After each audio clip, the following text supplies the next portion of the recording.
Boa tarde e obrigada por aguardarem. Sejam bem-vindos à teleconferência da CVC Corp para comentar os resultados do primeiro trimestre de 2022. Estão presentes hoje conosco o senhor Leonel Andrade, diretor-presidente, o senhor Marcelo Coppel, CFO e DRI, e o senhor Bruno Brasil, diretor de Planejamento Financeiro e Relações com Investidores. Informamos que este evento está sendo gravado e que todos os participantes apenas ouvirão a teleconferência durante a apresentação da CVC Corp. Após a apresentação, iniciaremos a sessão de perguntas e respostas. As instruções quanto ao funcionamento dessa etapa serão dadas oportunamente. Caso algum dos senhores necessite de assistência durante a teleconferência, por favor, solicite a ajuda de um operador digitando *0.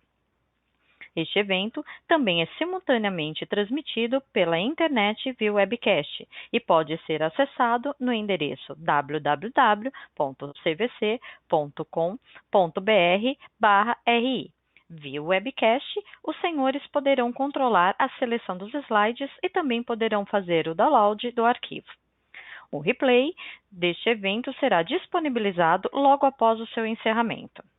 Antes de prosseguir, frisamos que as declarações feitas durante este evento acerca das perspectivas para o negócio da CVC Corp, bem como projeções e metas operacionais e financeiras, não são garantias do desempenho futuro da companhia, tendo em vista que se baseiam nas atuais expectativas da administração. Investidores e analistas devem compreender que condições gerais, setoriais e operacionais podem afetar os resultados futuros da CVC Corp. E, por isso, a companhia pode, no futuro, apresentar resultados que diferem materialmente do indicado nesta apresentação. Em outras palavras, o atingimento de tais resultados é consequência do ambiente de riscos e incertezas, no qual a CVC Corp está inserida. Ainda, os dados e as informações apresentados na sequência são sobre a companhia e o cenário econômico relativo ao primeiro trimestre de 2022, com base em fatos, notícias e projeções disponíveis à CVC Corp. Concluindo este aviso legal, agora eu passo a palavra ao senhor Leonel Andrade, diretor-presidente, que iniciará a apresentação. Senhor Leonel, por favor, pode prosseguir. Muito boa tarde, muito obrigado, boa tarde a todos. Muito bom ter a audiência de vocês e estarmos juntos. Agradeço aos senhores e às senhoras que estão aqui e ressaltar que estamos, de novo, bastante animados. Dessa vez, a gente teve um trimestre, no nosso modo de entender, bastante positivo e vale ressaltar, uma crescente muito forte. Portanto, a gente começou o ano com a Ômicron, o mês de janeiro foi um mês de muitas incertezas, é assim que a gente, da mesma forma que terminamos o ano, mas a recuperação vem vindo muito, muito forte. Tivemos o mês de março, de fato, talvez o melhor mês da empresa desde a pandemia, dado o cenário e dados os volumes. Eu quero convidá-los a iniciar comigo na página 4 e ressaltando o que eu quis dizer aqui, tanto as nossas reservas confirmadas como consumidas, ou seja,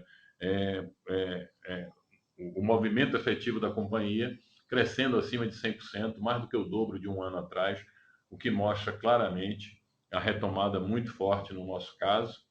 E vale ressaltar que a gente tem um compromisso e uma gestão extremamente conservadora, tanto em crédito quanto nas margens. Como eu sempre gosto de dizer, a margem é mais importante que o volume, embora o volume seja fundamental.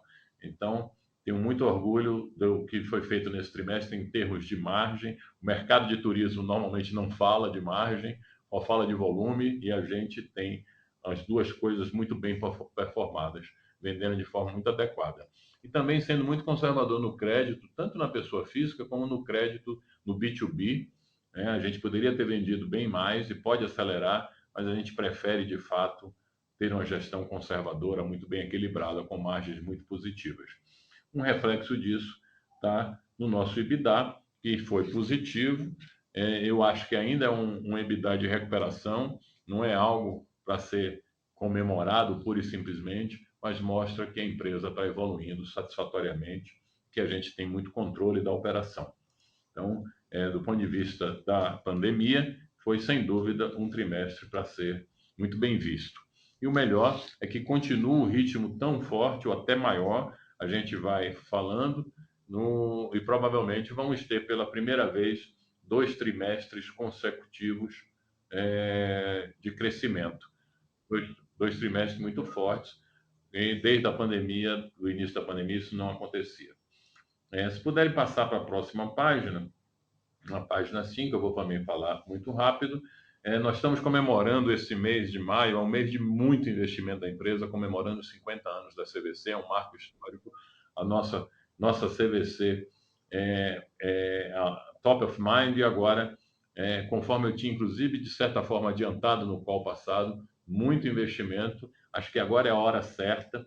Nesses 2 anos na minha gestão na companhia, a gente segurou bastante investimentos em publicidade, por conta, óbvio, do momento da pandemia, mas agora, sem dúvida nenhuma, é a hora certa. Nós temos uma campanha muito marcante com a Ivete Sangalo, e essa campanha vai no mínimo até o final do ano, e os primeiros resultados são extremamente animadores nos primeiros dias de campanha, e assim acreditamos que vamos ter muito reflexo nos negócios nas próximas semanas e meses. Vale ressaltar que a companhia, que é o nosso negócio de maior margem, de maior visibilidade, tá num momento muito especial e ganhamos, inclusive, um selo, fomos reconhecidos como um selo de excelência em franquias e também nesse negócio, de modo a garantir melhor margem, garantir nossa exclusividade, o nosso diferencial, a gente tem investido cada vez mais em exclusividade através de voos. Para dar uma noção para os senhores, nós temos nesse momento mais de 250 mil assentos exclusivos nossos para vender nos próximos 12 meses. E a retomada de negócios entre Brasil e Argentina muito nos anima, porque nós lideramos o mercado nos 2 países e esse fluxo sempre foi fundamental e prioritário. Vale ressaltar também que a gente domina e tem a relação com todos os bancos grandes no Brasil e na Argentina, e que o Itaú, que é uma parceria mais recente, começa a ter cada vez mais produtos e, obviamente, a performance tem sido muito, muito positiva e, portanto, a gente está ainda no começo, mas o Itaú é o maior banco da América Latina em cartões de crédito, em volumes, e é a maior oportunidade de crescimento para a gente nesse momento e está performando muito forte. Eu não vou me estender muito, eu vou passar para o Coppel. Eu acho que vale a pena a gente dar mais foco aqui nos números e em algumas novidades. E no final, além das perguntas, óbvio que eu estou aberto, eu tenho outros comentários a fazer. Por enquanto, agradeço a vocês. Coppel, por favor. Obrigado, Leonel. Boa tarde a todos. Prazer poder estar com vocês aqui. E eu queria já passar para o próximo slide. Na página 7, que a gente está olhando o Brasil com um pouco mais de detalhe, e a gente vê que o primeiro trimestre realmente foi muito forte, crescimento de cerca de 80% comparado com o primeiro trimestre de 2021, mesmo com os efeitos da Omicron que o Leonel mencionou, que afetaram janeiro e fevereiro, mas o março veio realmente bastante robusto. Esse crescimento a gente atribui ele à flexibilização das medidas de restrição, às viagens, abertura de fronteiras e avanço da vacinação ao redor do mundo. O mês de março foi o mais representativo no trimestre e representou 43% das vendas no período. Quando a gente olha o gráfico da direita, a gente observa a representatividade das reservas nacionais e internacionais em comparação a 2019. E a gente vê a progressão nas reservas confirmadas no internacional, que cresce em cerca de 20% quando a gente olha o primeiro trimestre de 2022 com o quarto trimestre de 2021. Isso está diretamente ligado à flexibilização das restrições de entrada nos países que são os nossos maiores destinos. E a gente vê essa tendência continuando ao longo dos meses. A gente vê abril aqui, também a gente incluiu abril, e abril também, assim como março, vem demonstrando crescimento nas reservas e acreditamos que isso também deve seguir em maio, conforme o Leonel falou, até porque é fruto dessa campanha promocional que a gente está fazendo dos 50 anos, além de todas as ofertas e produtos exclusivos que a gente vem oferecendo. Então, é uma tendência bastante positiva. Passando para o próximo slide, A gente está falando aqui agora das reservas consumidas e a gente vê que as reservas consumidas seguem também um ritmo muito forte, um crescimento de 117%, quando a gente olha o agregado de Brasil e Argentina. O Brasil cresce algo como 88% e a Argentina cresce mais de 4 vezes ano contra ano. Vale notar também que a gente tem sazonalidade no primeiro trimestre. O quarto trimestre normalmente é mais forte por conta do início das férias escolares e festas de final de ano. Então, mesmo levando em consideração isso, foi um trimestre bastante robusto. No Brasil, a gente vê aqui o take rate e a gente vê que o take rate vem se beneficiando daquilo que a gente fala, da oferta de produtos exclusivos, uma base de 11 milhões de clientes, que a gente chama de clientes influenciáveis. Isso aqui é fruto do nosso trabalho de CRM, onde a gente começa a ser bem mais assertivo nas ofertas que a gente faz de acordo com o perfil desses clientes. A gente tem influência do pricing dinâmico e também um mix mais favorável que a gente vem trabalhando, onde a gente começa a ter uma composição maior na parte do terrestre em relação ao que a gente vinha tendo. Esses itens influenciaram basicamente o B2C, que nesse trimestre acaba mostrando uma subida no take rate de 1,8 pontos percentuais. O B2B segue num ritmo forte, o take rate vem se comportando dentro do que a gente espera normalmente, numa operação que tem uma maior preponderância do aéreo e com um crescimento muito acelerado. A gente fala no B2B que as reservas confirmadas cresceram algo como 139% e as consumidas mais de 100% ano contra ano. Para completar aqui, a gente vê a Argentina também vindo com uma evolução no take rate. O take rate subiu de 6,4 no quarto trimestre para 8,1. Isso é fruto do foco em aumentar a participação dos produtos terrestres no mix. Então, a gente vem com essa evolução e a receita líquida, como não podia deixar de ser, ela reflete esses fatores que eu acabei de relatar para vocês, sendo fruto do foco que a gente vem dando nos clientes e essa política comercial sadia e focada em produtos com boa margem, conforme o Leonel mencionou. Passando para o próximo slide, falando do nosso desempenho financeiro, a gente falou nos slides anteriores sobre evolução de reservas, falamos aqui do take rate, da receita líquida, corroborando a nossa capacidade de se beneficiar da retomada do setor do turismo. E aqui nesse contexto vale a gente destacar a alavancagem operacional que a CVC mostrou nesse trimestre. Ela está se beneficiando da sua capacidade de distribuição, da marca, dos produtos, o foco que a gente vem dando nos clientes e um comportamento nas despesas operacionais recorrentes que cresceram 22% ano contra ano. Quando a gente olha isso em relação ao que a receita líquida cresceu, que foi 76% ano contra ano, a gente acaba aqui mostrando novamente ganhos de alavancagem operacional. O EBITDA ajustado segue em recuperação e acumula 2 trimestres seguidos com resultado positivo. E, além disso, o EBITDA contábil também encerrou o trimestre com um resultado positivo de 33 milhões de reais. Importante aqui destacar um ponto novo, que é a introdução do PERSE. O PERSE, que é o Programa Emergencial de Retomada do Setor de Eventos, veio com uma série de medidas, e a principal aqui no nosso caso é uma medida que zerou as alíquotas dos impostos federais pelos próximos 60 meses. Quando a gente fala dos impostos federais, no nosso caso, a gente está falando basicamente de PIS, COFINS e R Contribuição Social. Então, isso nos permite ter um benefício imediato com relação ao PIS e COFINS, e assim que a gente voltar a ter lucro tributável, a gente começa a ter os benefícios do imposto de renda e da contribuição social.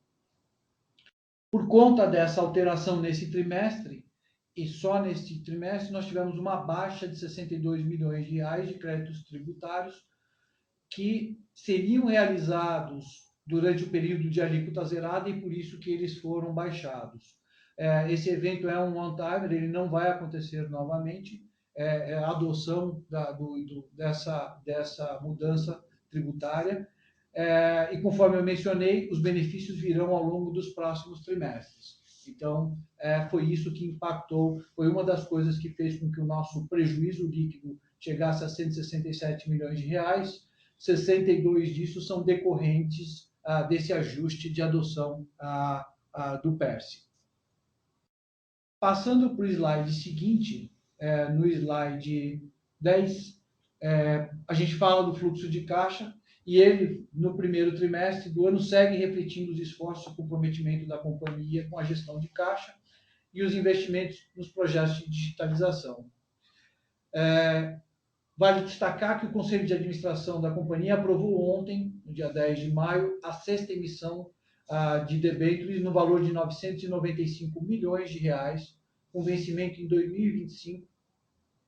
E essa emissão, basicamente, ela traz um aumento no prazo médio da dívida e mudança no perfil de amortização da mesma, que vai nos permitir continuar se beneficiando do crescimento do mercado por conta disso.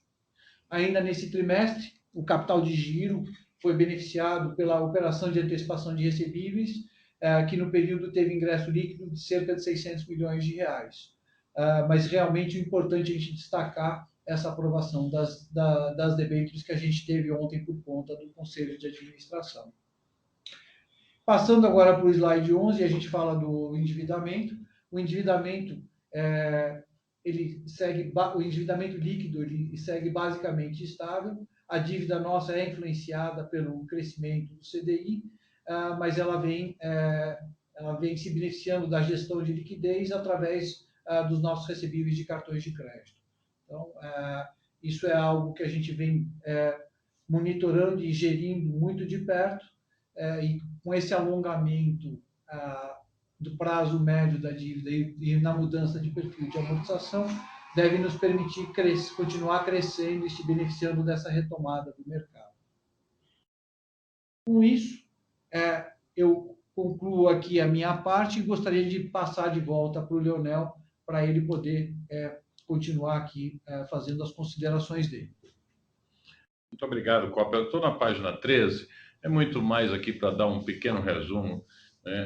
Nós estamos tendo muita aceleração de reservas, e não preciso entrar no detalhe, ou seja, a gente está sendo extremamente beneficiado e a gente está sabendo aproveitar muito bem, beneficiado pela demanda reprimida, mas sabendo aproveitar muito bem, vendendo com altíssima qualidade e com bastante conservadorismo no crédito, conforme eu falei, de modo a ter muita previsibilidade e sustentabilidade do negócio.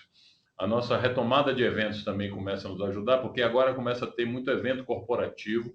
A gente tem uma posição muito boa também aqui no nosso segmento de B2B, e a gente tem muito produto com muita exclusividade, a exemplo do Rock in Rio, em que nós somos a agência oficial, né? E esses eventos são exclusivos e movem muito, que geram bastante movimento. E a gente está seguindo toda a nossa estratégia com muito investimento. Os investimentos continuam muito fortes, agora também investindo muito em publicidade. Nosso programa de fidelidade está muito perto da saída, e está sendo muito bem desenvolvido. E a gente vai ter um programa extremamente robusto e que considera todo o nosso potencial de viagens com todos os nossos parceiros, e um programa que será não simplesmente um acúmulo de pontos e resgate, mas que terá diversas outras modalidades de benefício para os clientes.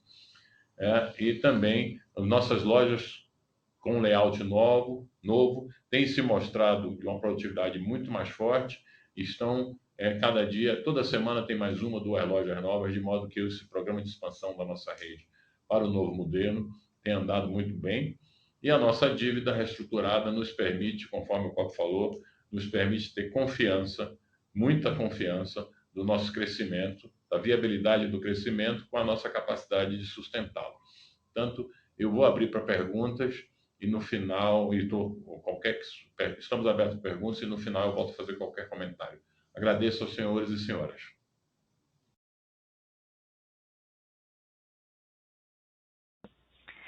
Senhoras e senhores, iniciaremos agora a sessão de perguntas e respostas. Para fazer uma pergunta, por favor, digitem *1. Para retirar a pergunta da lista, digite *2. Nossa primeira pergunta é de Eric Wang, Santander. Boa tarde, pessoal. Obrigado por pegarem nossas perguntas. Do nosso lado, acho que são duas, né? Uma primeira para entender um pouco mais com relação aí ao ambiente competitivo, né? Como vocês têm visto aí principais concorrentes, sejam eles maiores ou menores, acho que buscando, né, se beneficiar aí desse movimento de retomada mais forte. E uma segunda, que mais ligada ao perfil de dívida, né, pós essa emissão de debêntures. Então, como é que está a questão de prazo médio? Como é que para entender mesmo como é que fica a situação aí da empresa pós essa emissão? Obrigado. Algum problema técnico? Eric, eu espero que você esteja me ouvindo, e todos e todas. O take rate, voltando para o assunto, a gente tem tido muitas ações, né, não só em produtos, tanto na precificação dinâmica, também principalmente assertividade com os clientes, influência, e a gente está, toda a política comercial, o incentivo para todos os funcionários não é mais baseado simplesmente em volumes, é baseado em receita e qualidade também, o que faz com que toda a empresa esteja preparada para tirar e ter a melhor oportunidade possível de margem. E nesse sentido, eu não vejo risco de take rate nos próximos trimestres. A resposta que eu vou dar aqui é a mesma do trimestre passado. Quando eu olho 4 trimestres para frente, eu posso assegurar que a gente tem alta capacidade de manter os níveis atuais. Na prática, esse trimestre foi de novo muito positivo, até um pouco bem melhor do que o anterior, né? Não só um pouco, bem melhor, principalmente pelo nosso negócio do B2C, que tem tido uma performance de qualidade maravilhosa. Portanto, não vejo risco de curto prazo, não, Eric. Acho que a gente pode partir do pressuposto de, no mínimo, a manutenção nos volumes atuais, na ordem de grandeza atual. Vou passar para o Coppel para falar um pouco sobre a sua seguinte pergunta. Obrigado, Leonel. Obrigado, Eric, pela pergunta. Na verdade, o que nós estamos falando aqui, se eu peguei a pergunta, Eric, a gente está falando de prazo médio, a gente está alongando a dívida para 2025, tá? Então, a gente está mudando a amortização ela passa a acontecer no final de 2023, ao invés de ter amortização agora, logo no primeiro semestre de 2022, e o último pagamento dela vai ser na primeira metade de 2025. Então, com isso, a gente vai estar, depois eu te passo o número exato, mas o fato é que ela vai fazer com que a gente tenha o que estava previsto de amortizações para 2022 e 2023 passe a estar mais para o final de 2023 e terminando em 2025. Acho que é isso que eu posso te passar com relação a isso.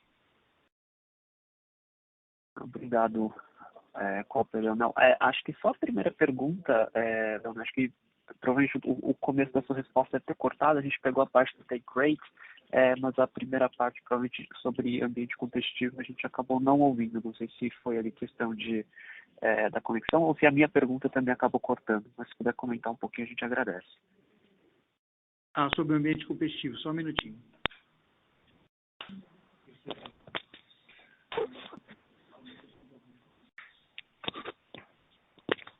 Olha, de novo eu peço desculpas, espero que estejam me ouvindo bem, eu peço desculpas porque realmente estamos com um problema técnico no aparelho aqui.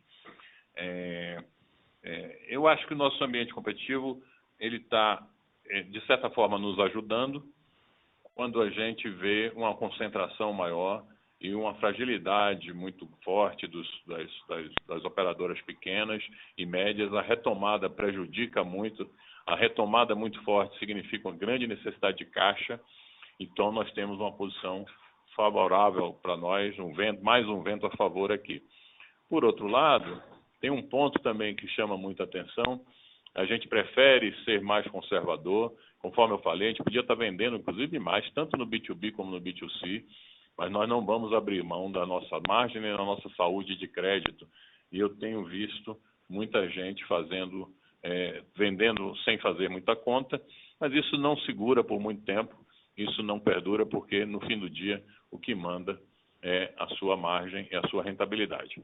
Então, não vejo como nenhum grande risco de ambiente competitivo, óbvio que continua sendo nós continuamos muito competitivos, muito fortes, nossa marca, nossa posição relevante, todos os produtos, todos os mercados, nossa enorme distribuição e um time muito focado. Portanto, acredito que a gente continuará tendo sucesso nos próximos trimestres em relação aos competidores. Ótimo, Leonel, super claro. Muito obrigado. Nossa próxima pergunta, João Soares, Citibank. Boa tarde a todos, obrigado aí pela pergunta. Leonel, tenho duas perguntas aqui. A primeira eu queria falar sobre recentemente vocês têm falado bastante aí, você até comentou no call sobre o programa de fidelidade que vocês devem lançar em setembro. Eu queria explorar um pouco o economics desse programa, né? Como é que a gente deve imaginar isso refletindo em volume, né? Quais são as expectativas de vocês para reflexo disso em volume, take rate? Acho que é importante a gente tentar modelar aqui as potenciais upsides aí provenientes do programa de fidelidade. E a segunda pergunta, acho que é mais para o Coppel, é falar um pouquinho de despesa. Sei que é uma pergunta recorrente, mas entender um pouco o que tem de mato alto ainda para cortar aqui em termos de integração das aquisições feitas no passado, tanto no B2B quanto na Argentina, né? O que a gente pode esperar aí de melhora de eficiência e talvez, traduzindo aqui, numa redução de despesa, acho que seria importante. Obrigado. Bom, João, muito obrigado pelas perguntas. Com relação ao programa de fidelidade, olha só, o cenário que eu trabalho hoje não é um cenário de que o programa de fidelidade vai melhorar o take rate. Isso pode até acontecer, mas não é o foco prioritário. O programa de fidelidade tem que trazer dois grandes benefícios para nós. O primeiro, obviamente, é o mais óbvio de todos, que fidelize o cliente, ou seja, que a nossa taxa de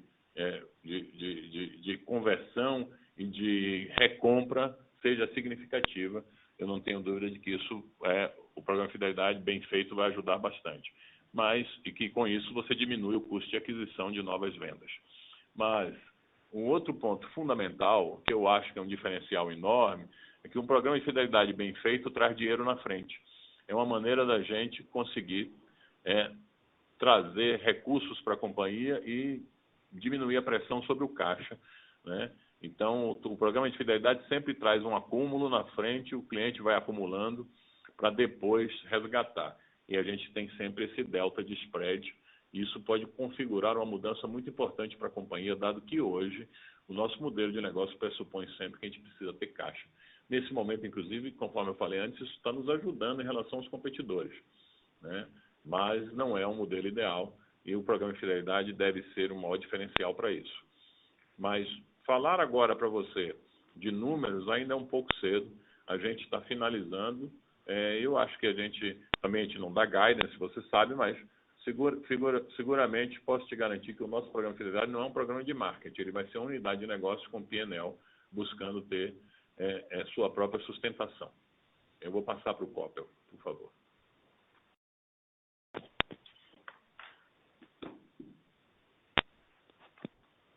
Alô.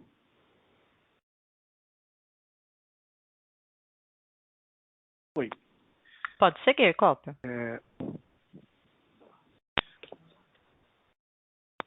Bom, João, falando um pouco de despesas, você mencionou mato alto, aquisições não integradas e racionalização. O que a gente vislumbra para o ano é um cenário onde o SG&A está mais alinhado com a inflação e a gente vê a nossa receita mostrando um comportamento que acompanha o crescimento de volumes, né? Então, a gente está vendo isso nesse trimestre e é o que a gente estava falando da alavancagem operacional. Em termos de sinergias e ganhos, ainda não, esse ano a gente está fazendo bastante coisa, mas a gente vai ver isso se materializar mais no ano que vem. Esse ano o ganho, ele vem de ter a despesa controlada e alinhada mais com a inflação no caso do SG&A, e as despesas variáveis vão seguir o ritmo dos volumes. Portanto, a gente deve concluir o ano com esse ganho de alavancagem operacional, que deve continuar acontecendo uma vez que a gente está com isso sob controle, principalmente o SG&A. Então, esse é o comentário com relação às despesas. As integrações que você mencionou na Argentina e aqui mesmo, tem muita de investimento em automação, que a gente vai colher os frutos, mas isso especificamente deve vir mais para o ano que vem. Esse ano é muito mais a disciplina de ter a receita crescendo bem à frente da despesa. Tá super claro. Obrigado pelas respostas.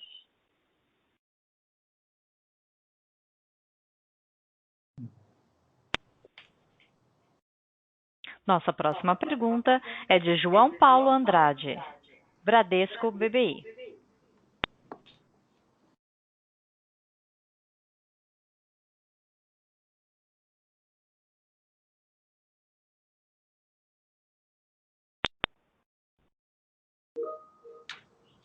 Senhor Leonel, pode prosseguir.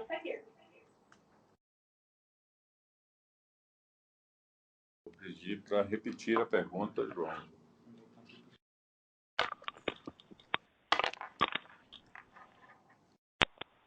Senhor João, o senhor poderia repetir a sua pergunta, por gentileza?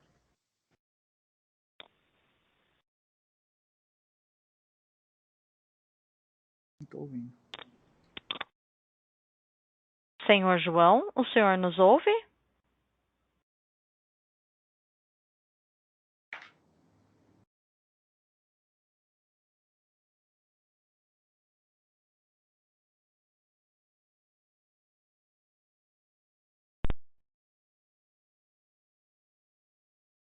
Prosseguimos com a sessão de perguntas e respostas. A nossa próxima pergunta é de João Paulo Andrade, Bradesco BBI. Oi, vocês me ouvem bem, pessoal? Sim, pode prosseguir. Perfeito. A minha pergunta é em relação ao mix de aéreo e doméstico. Eu percebi que no B2C vocês tiveram um mix mais alto no terrestre e no B2B um mix um pouco mais alto no aéreo. Isso é algo estrutural? É uma questão mais pontual? Vocês esperam isso olhando para frente? E um follow-up sobre a Argentina também. Como vocês estão enxergando o nível de crescimento? Se você pudesse comentar, dado que o programa pré-viagem terminou e vocês ainda continuam com as reservas fortes, pudesse comentar um pouco das perspectivas de Argentina, seria legal também. Obrigado. Bom, obrigado, João. Peço desculpas de novo pelos problemas técnicos aqui. Olha só, Argentina, vou começar por Argentina. A Argentina tem tido uma performance muito forte mesmo. A gente tem posições muito consolidadas de liderança e a estratégia de unificar os negócios e ter uma gestão local mais forte melhorou sobremaneira nossa performance. Agora,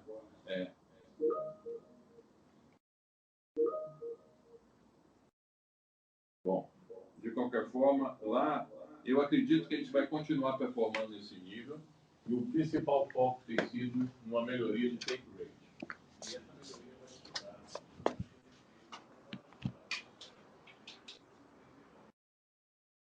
Oi, pessoal, desculpa, está cortando aqui. Você comentou melhoria de take rate na Argentina?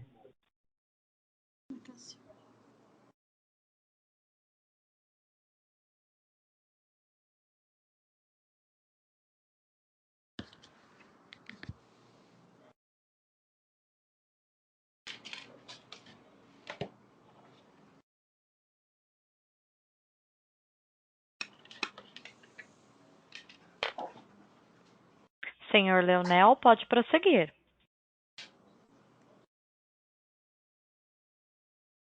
De lazer é que a gente consiga ter um take rate melhor por lá também. No caso do mix de produtos no Brasil, não é só uma questão de mercado. A gente está completando uma integração, inclusive, das empresas da Trend e da Visual nas plataformas, e essas empresas são responsáveis pelos produtos terrestres do nosso B2B. Eu acredito que a gente vai ter um mix de B2B nos próximos trimestres crescendo em relação ao terrestre. Isso vai favorecer o take rate. O B2B tem uma performance de volumes exemplar.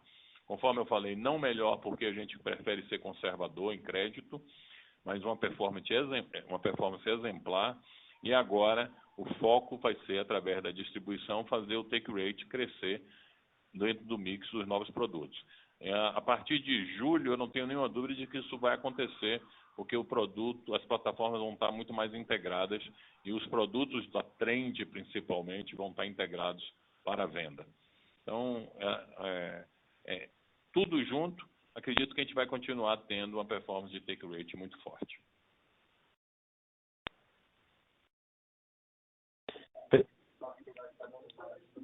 Perfeito, obrigado. Só uma pergunta, não sei se você chegou a comentar do B2C, mas acho que cortou para a gente.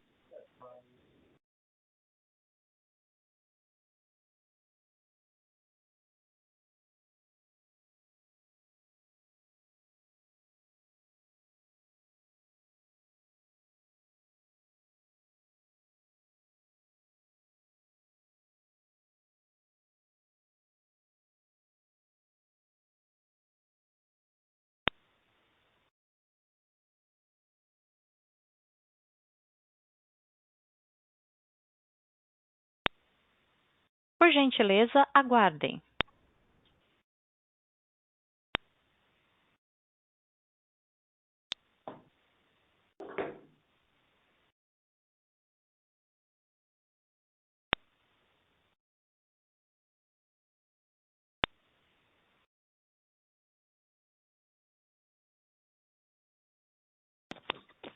Oi, boa tarde, operadora. Consegue escutar a gente? Sim. Pode prosseguir. A gente não escutou a última pergunta. Você pode, por favor, repetir, João, se tinha alguma pergunta adicional? Oi, pessoal, perdão, vocês me ouvem? Sim, escutamos bem. A pergunta João, seria só... Eu só não peguei a parte, eu não sei se o Leonel comentou do B2C, do mix B2C, se é algo estrutural ou se é algo, enfim, pontual. Acho que é só essa parte que eu não peguei. Bom, no caso do B2C, João, a gente espera a continuidade desses níveis e os produtos. O que está acontecendo no B2C, com a entrada crescendo muito forte o internacional, mas do ponto de vista de mix entre terrestre e aéreo, acho que a gente consegue presumir uma sustentabilidade do take rate. O take rate nesse trimestre do B2C foi excepcional, 15%. Né? Ele pode, eu acho que a gente deve pressupor o B2C sempre com take rate acima de 13%, que já é muito forte, e não vejo risco para isso. Né? Não vejo risco nos próximos trimestres, vamos sempre falar em 3, 4 trimestres para frente. Né? No caso do B2C, sempre um take rate alto, um desafio de crescer. Está até acontecendo nesse momento, de forma muito saudável, crescimentos também. No caso do B2B, menos crescimento de volumes e melhor take rate é o que a gente espera, é o nosso foco para frente. Perfeito, super claro. Muito obrigado, Leonel. Nossa próxima pergunta, Joseph Giordano, Banco JP Morgan. Olá, bom dia a todos, bom dia, Leonel, Copy, obrigado por pegar minha pergunta. Queria continuar a explorar esse ponto take rate. Leonel enfatizou aí que o take rate deveria ficar estruturalmente acima de 13% no B2C, que é um nível até mais elevado que a gente chegou a ver no passado. Né? Então, eu queria explorar com vocês, acho que 2 pontos aqui, que a gente tem visto grandes mudanças dentro da companhia. Né? Então, primeiro, como é que vocês têm visto o efeito de precificação mais dinâmica, né, ajudando esse take rate, né, tanto do ponto de vista de take rate em si, mas também do ponto de vista de conversão, né? Eu lembro que a empresa acabava deixando muito dinheiro na mesa no passado. E o segundo ponto, ele vai um pouco nos pacotes onde a CVC toma risco, né? E vocês até mencionam que isso é um fator aí que ajudou muito no take rate do primeiro TRI.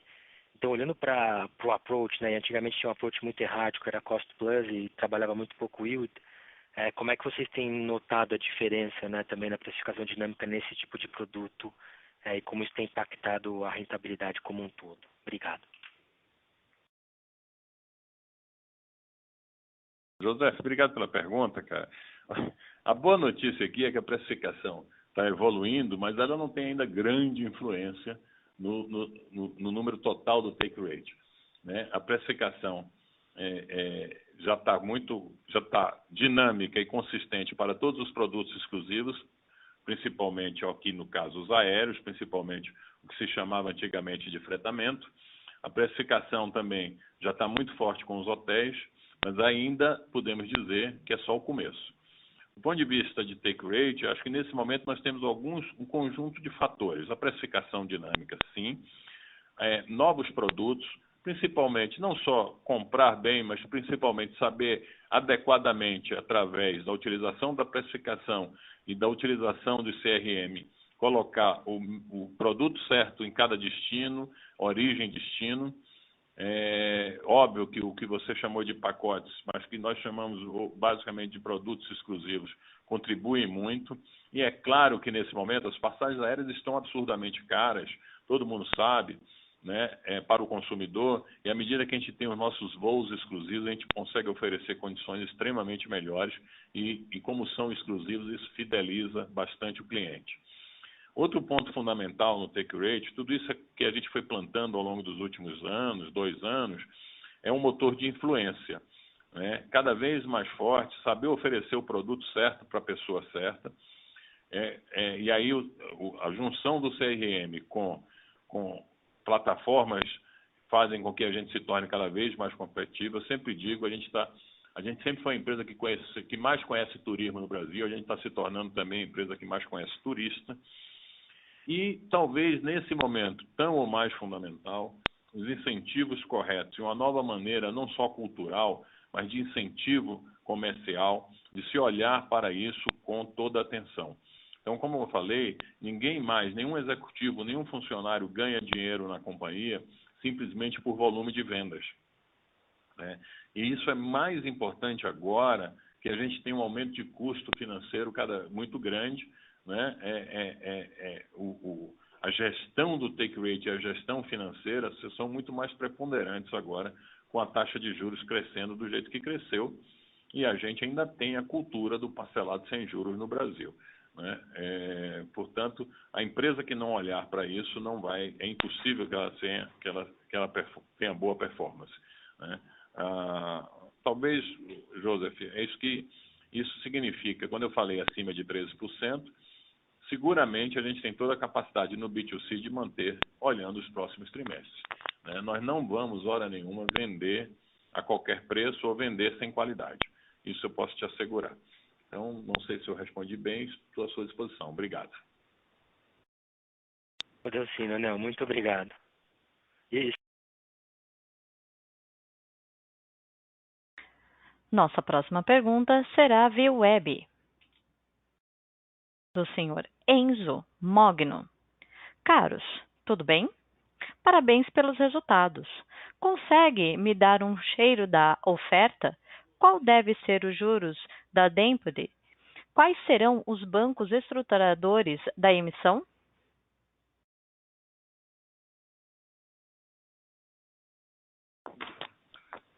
Bom, a oferta ela é uma oferta de 995 milhões de reais. Os juros é CDI mais 7,2. O banco estruturador é o Citibank. Então, esses são os dados. Apenas aqui para complementar a informação que ficou faltando, que eu não tinha dado, eu falei do alongamento da dívida, ela vai ficar com um prazo médio de aproximadamente 2 anos e meio. Tá? Então, era uma informação que estava faltando e eu estou só complementando. Eu acabei não passando quando eu falei do alongamento da dívida. Obrigado.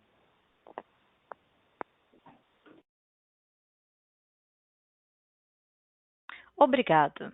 Lembrando que para fazer perguntas, por favor, digite *1. Para tirar a sua pergunta da fila, digite *2. Por favor, aguardem enquanto coletamos novas perguntas.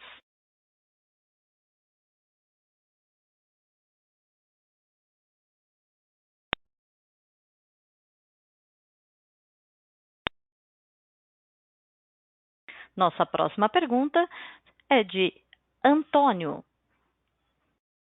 Podem comentar um pouco mais sobre a sexta emissão de debêntures? Tem garantia firme dos bancos? Montante mínimo para que a emissão saia? E vai ter alguma mudança nos covenants da companhia hoje?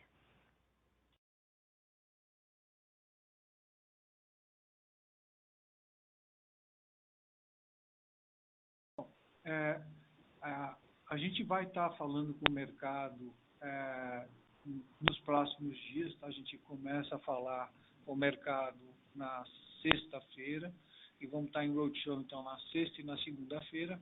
Mas basicamente é uma emissão que já entra ancorada por banco e ela tem uma característica de garantia e a gente vai estar detalhando com os principais debenturistas, nós vamos estar detalhando essa emissão.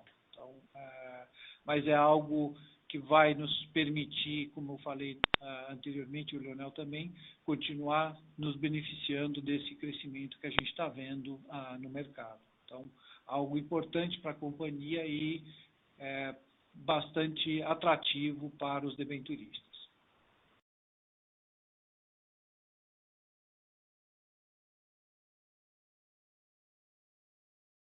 Obrigado. Mais uma vez, para fazer uma pergunta, por gentileza, digite *1. Para retirar a sua pergunta da fila, digite *2. Por favor, aguardem enquanto coletamos novas perguntas.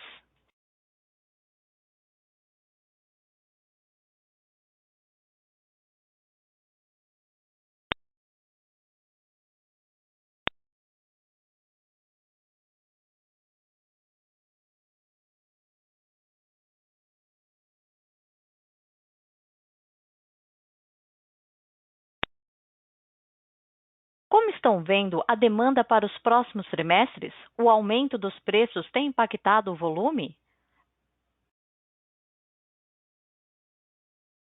Olha, muito obrigado pela pergunta.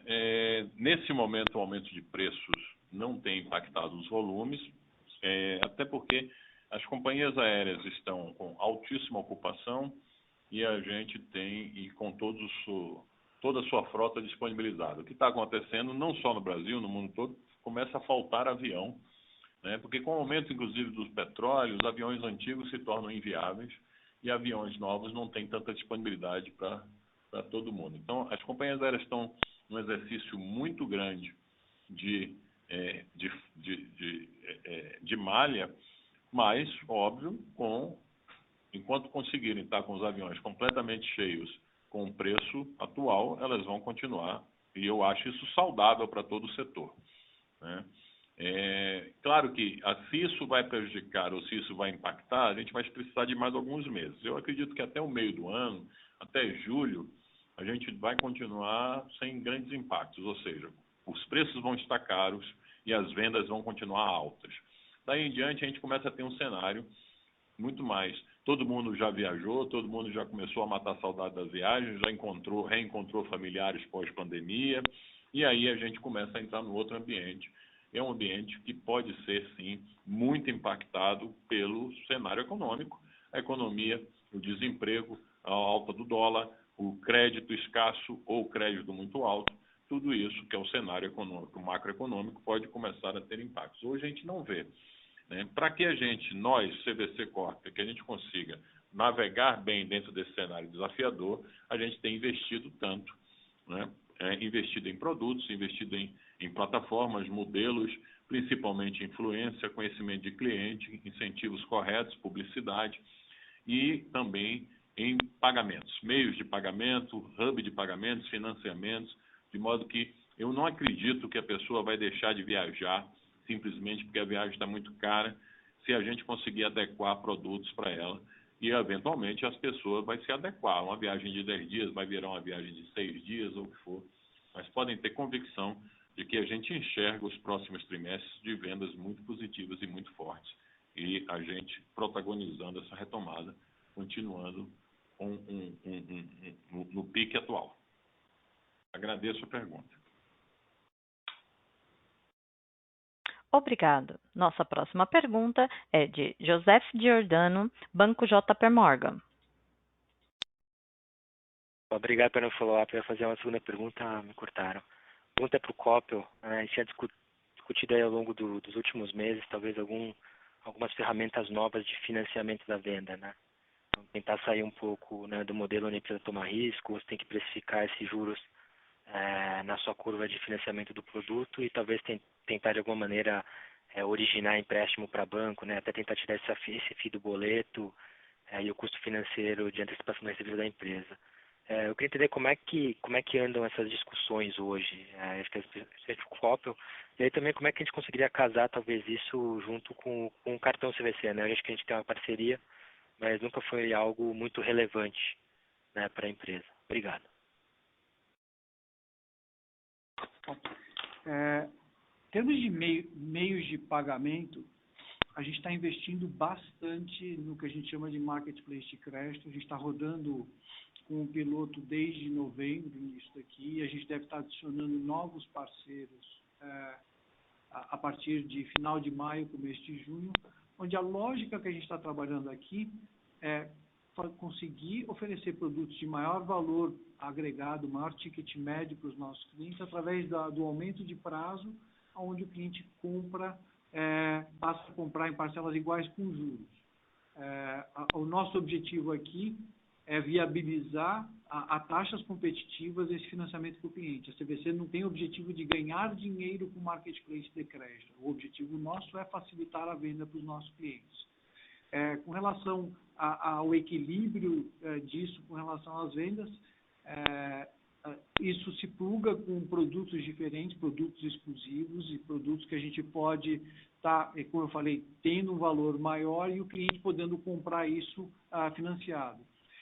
Hoje a gente já corre uma parcela muito pequena, para não dizer praticamente não corre no risco de crédito, dado que quando a gente faz o financiamento através da CVC, o cliente embarca praticamente quitado, ou seja, ele praticamente quitou todas as parcelas que ele tinha em aberto com a CVC.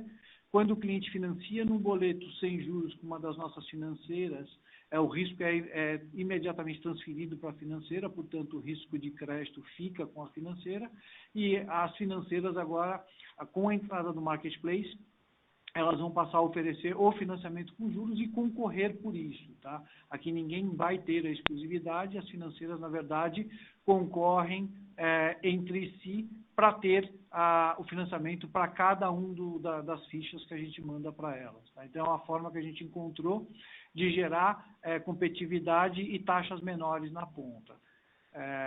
Essas são iniciativas, você mencionou a parte de cartão de crédito. O cartão de crédito também é um instrumento importante, a gente diferencia nas promoções o cartão de crédito, a gente também vem incentivando a emissão do cartão. Então, a filosofia, na verdade, é aumentar os meios de pagamento e não estar restringindo ou tirando um meio em detrimento de outro. A gente quer dar opções para os nossos clientes comprarem com vários meios de pagamento. Então, não espere que a gente vai tirar um meio em função da entrada de outro. O que a gente pode ter é que, num determinado meio de pagamento, você tenha alguma coisa diferenciada e mais vantajosa para o cliente do que em outro meio de pagamento. Essa é a lógica.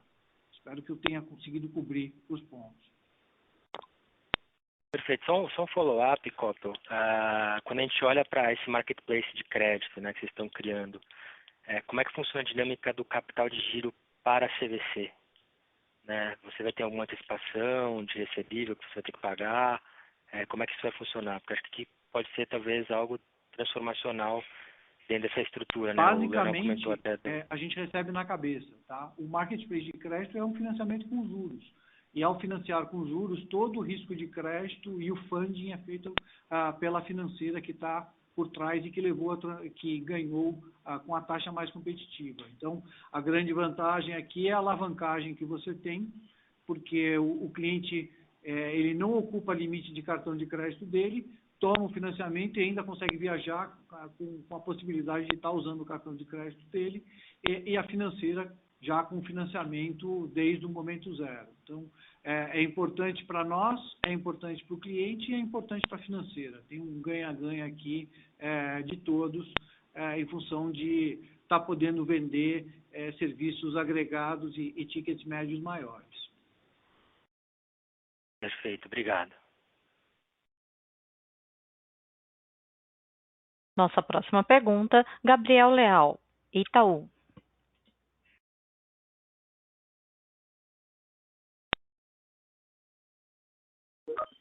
Oi, todos me ouvem bem? Sim, pode prosseguir, Gabriel. Então, acho que uma parte da pergunta já foi respondida, mas eu queria entender como vocês enxergam o cartão de crédito da parceria como uma fonte de resultados para a CVC Corp.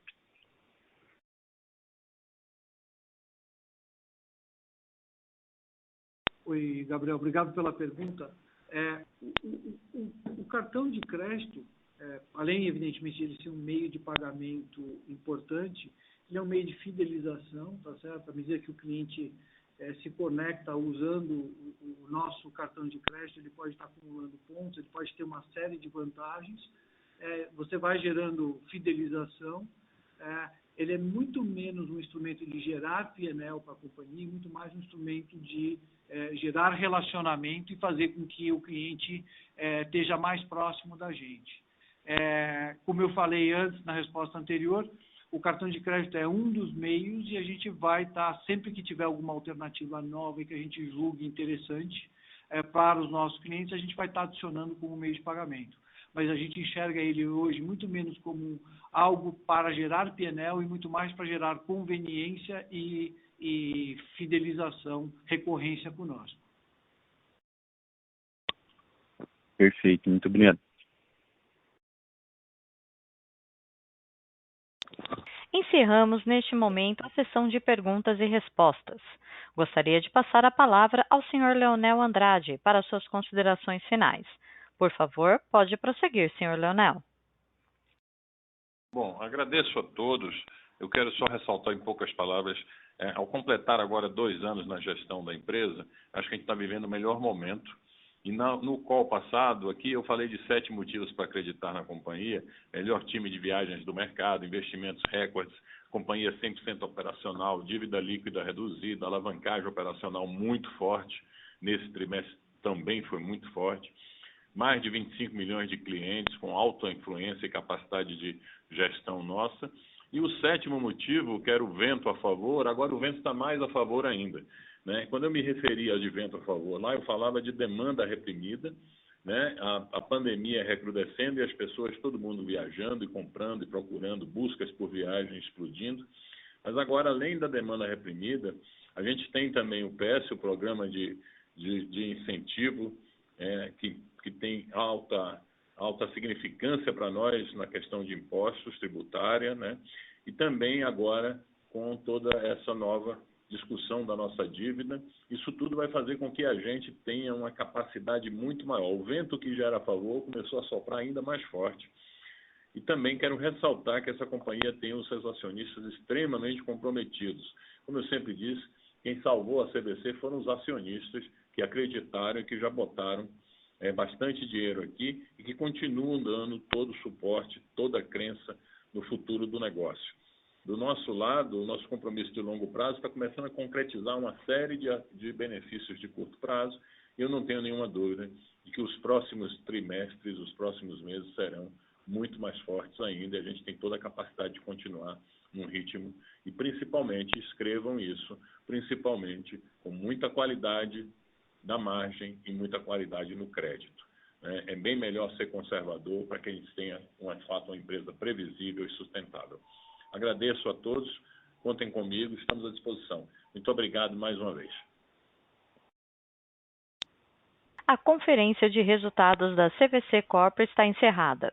Agradecemos a participação de todos, tenham uma boa tarde e obrigada por usarem a Chorus Call.